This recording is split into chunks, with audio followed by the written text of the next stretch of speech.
everyone, welcome to our YouTube channel. I hope you guys are doing well. Let us solve some PYQs related to English literature today.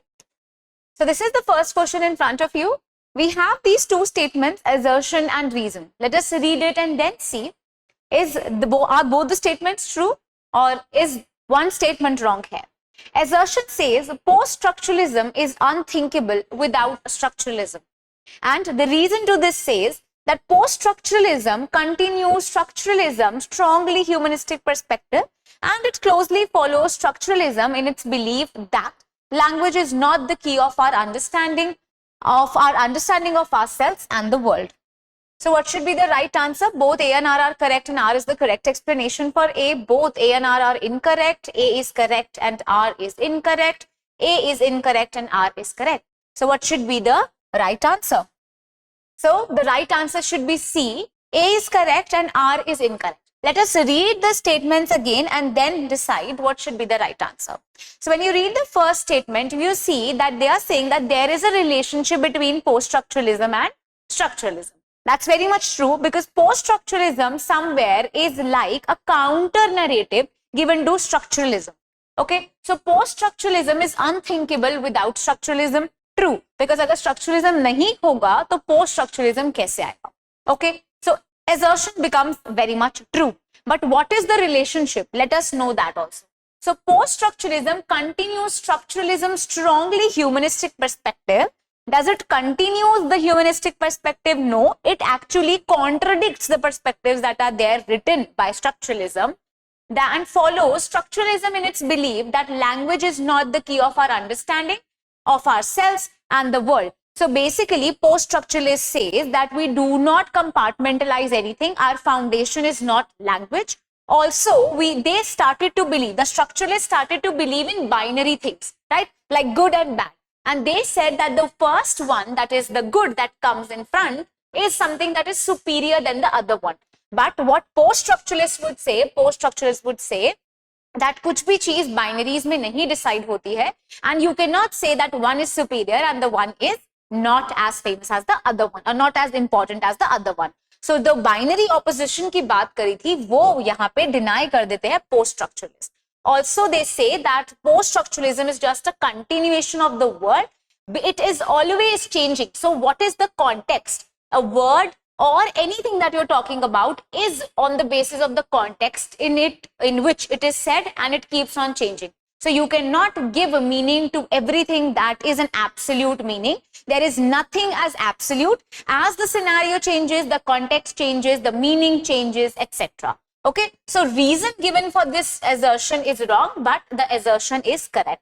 So A is correct, but reason is wrong. C sahi hai. Then you have list 1 and list 2. Deconstruction, hegemony, habitus, and interpellation are the words that are there.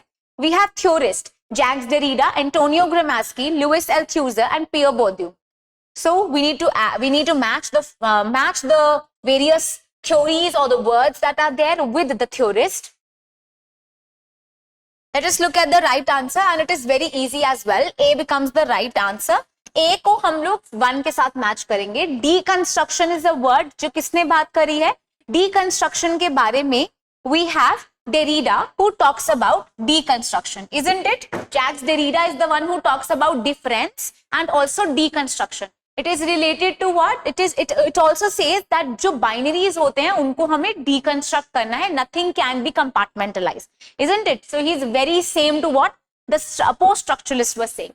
So he is someone who is associated with deconstruction. Then we have hegemony. Hegemony के बारे में किसने बात की है? We all know it is Gramsci who talked about hegemony. Then we have C. Habitus is a word that, of course, Pierre Bourdieu talked about.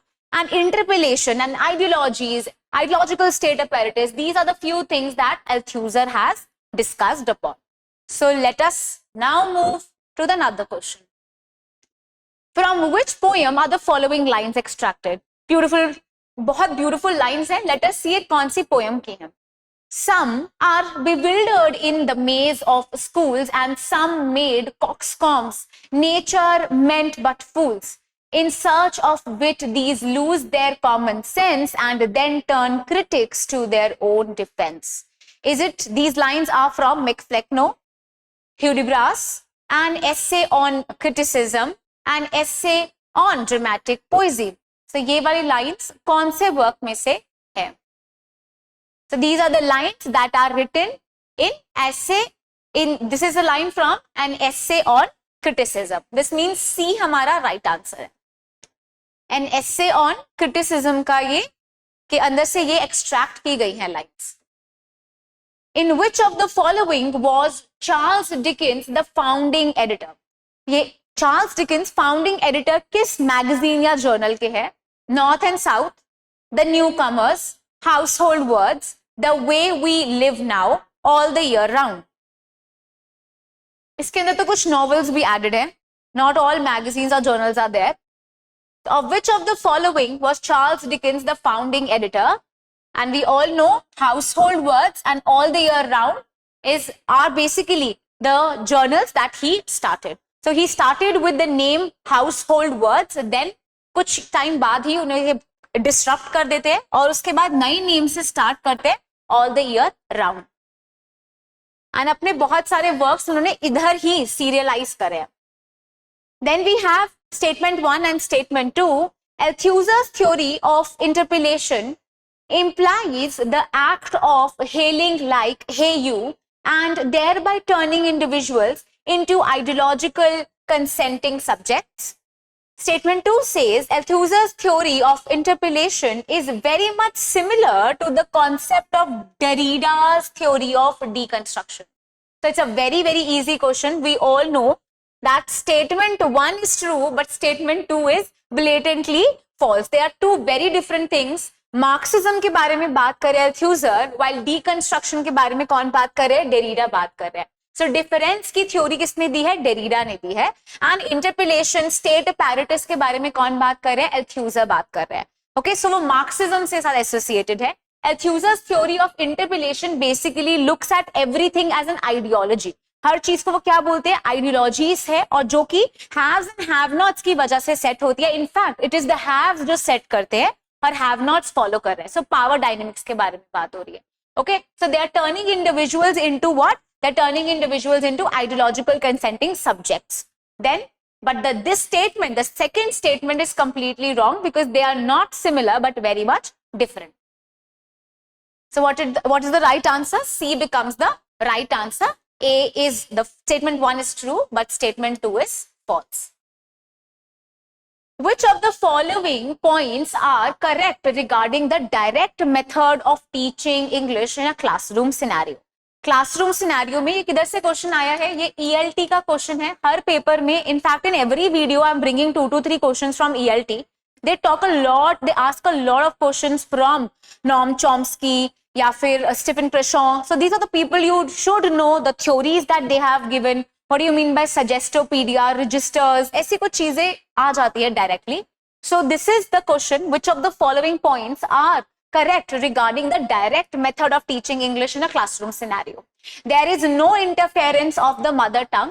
There is direct connection with the target language, that is English here. Target language क्या है? जिसे हम सिखा रहे हैं. Learners think in the target language and express in the target language. The teaching learning process is earned out in English. This method is useful in overcrowded classroom situations. This method is based on the principle of doing by learning. So John Dewey ने बात करी है hands-on learning, which is very much same as doing by learning. It is also called as experimental learning. क्या direct method experimental learning होता है? So what should be the right answer? These are the options: A, B, C, B, D, E, C, D, E, D, E, A. So what should be the right answer? A, B, C. पहले की 3 statements बिल्कुल true हैं, last की बिल्कुल गलत है. And it was also an easy question. There is no interference in the mother tongue. People or the students who you are teaching, the pupils are requested to also think in the target language and talk in the target language. So there is a direct connection with the target language, that is English here. The learners think in the target language and express in the target language. That is why उसे direct method कहा जाता है. The teaching learning process is earned out in English. So these 3 statements are true, but they are wrong. ये overcrowded classrooms में नहीं use होता. In fact, ये 101 base में बहुत ज़्यादा use होता है. ठीक है, you need a lot of interaction in this kind of method. Then this is something that John Dewey said. It is also called as hands-on learning or experimental learning, and also called as doing by learning. But ये direct method से बिल्कुल associated नहीं है. Who among the following are the writers of secular prose in the 14th century? One question that I do not expect you to know as well. ऐसे कुछ questions आ जाते हैं, but अभी हम सीख सकते हैं. ठीक है, is it John of Trevisia, Julian of Norwich, John Mandeville, or it is Bernard, or is it Walter Hilton? So क्या right answer है? We can learn from now onwards only.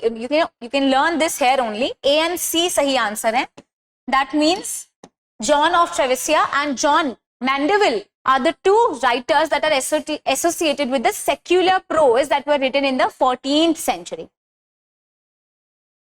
Then another very important question, because they do ask about MLA, APA, they ask about the bodies that are, the way in which you will cite the things. What is the difference between bibliography and citation? Again, these things are also important. Try to know about the MLA styles, which is the edition that we are using right now. ये सारी चीजें आती हैं. So what is the standard format for citing a book as per the requirements of the MLA handbook? That is the 8th edition. 8th edition के तरीके से कैसे हम लोग उनको सेट करते हैं? पहले सरनेम लिखते हैं, first name dot then title of the book that is there in italics, then place of publication, name of the publishing house, year of publication, ऐसे लिखते हैं. या in these following scenarios. What is the way in which we cite the work according to MLA handbook, that is 8th edition?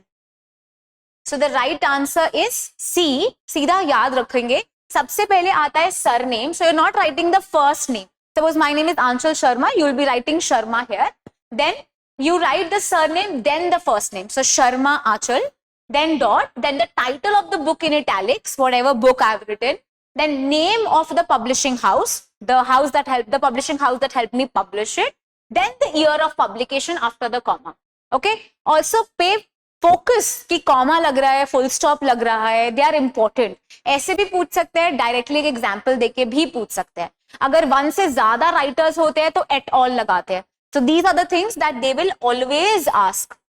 Who along with Richard Hogarth, Stuart Hall was one of the founding figures of the school of thought known as British Cultural Studies. So they are asking that British Cultural Studies के founders कौन थे, किन्होंने help करी है. So we all know that Richard Hogarth in 1964 started with this center, okay, in Birmingham, जिसको हम लोग British Cultural Studies का origin कह सकते हैं.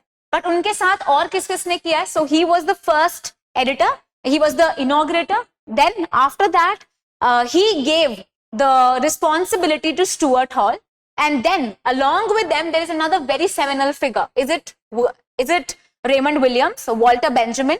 Is it Stephen Greenblatt, or Helen Tiffin? So who is the third party that is very famous here? So it is Raymond Williams. We all know it. It is a very easy question. You should know about CCCS. बहुत बार आता है. CCCS की full form आनी चाहिए. कब वो establish हुआ? उसका first starter, सबसे पहले start किसने किया? उसके बाद directorship किसको दे दी? So सबसे पहले directorship किसके पास थी? Richard Hogarth. Then we have Stuart Hall, and also know the dates. उसके बाद we have Raymond Williams also helping them. So these are the 3 canonical figures who helped in the establishment of British cultural studies. Who is the writer of this work called as The Flies, an adaptation of Electra myth? So it's a play by Jean-Paul Sartre, Edward Bond, Albert Camus, or T.S. Eliot. This is an easy question. We have Jean-Paul Sartre as the right answer. A. उनका ये work है called as The Flies. What you have to remember that this play is an adaptation of Electra myth. Okay. So these were few set of questions that I had for you. I hope सबको समझ आया. This is one of the most important question जो कि बहुत different तरीके से पूछ सकते हैं. Also match the following chronology. ऐसे सारे questions आ रहे हैं. So you should know about these things. Try to read a little bit more about the methods of teaching. Methods of teaching जैसे कि the grammar translation method or the direct method. These are few methods of teaching English that we use in the classroom. So I hope you liked the video. I hope you liked the effort. If you still have any doubts, you can ask me that in the comment section and I'll surely reply to you. Have a wonderful day and keep on studying. Bye-bye.